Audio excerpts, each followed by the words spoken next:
Before She Was Harriet by Lisa Klein Ransom, illustrated by James E. Ransom.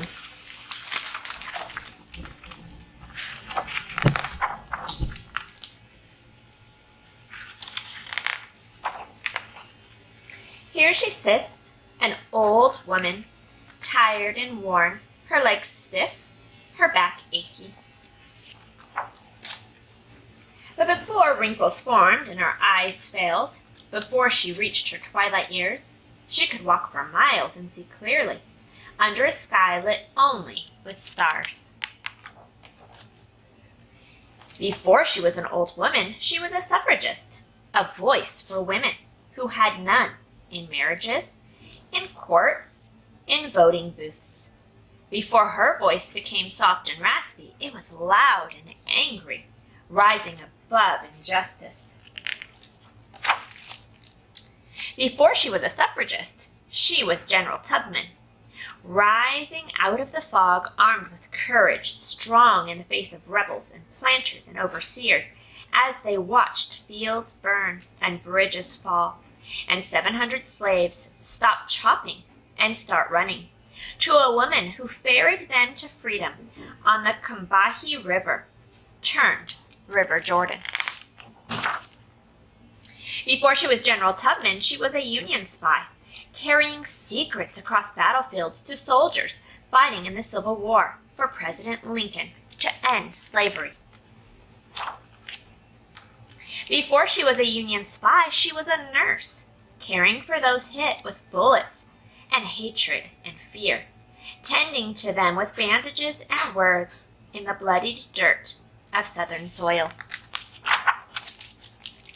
Before she was a nurse, she was Aunt Harriet, daughter of Ben and Rit, who helped her parents flee their master and find their way through woods and streams to the safety of Canada and a new home in the north.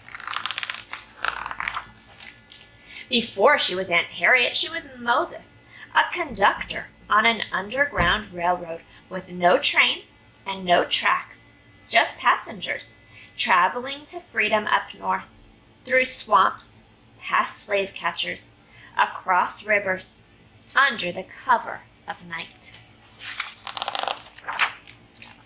Seeking the promised land for her people, led by dreams and God and faith, a wisp of a woman with the courage of a lion. Before she was Moses, she was Minty of Maryland, of one slave owner and then others who worked her, punished her with lashes, broke her back, but not her spirit. Before she was Minty, she was Minta, a young girl taught by her father to read the woods and the stars at night, readying for the day. She'd leave behind slavery, along with her name, and pick a new one, Harriet.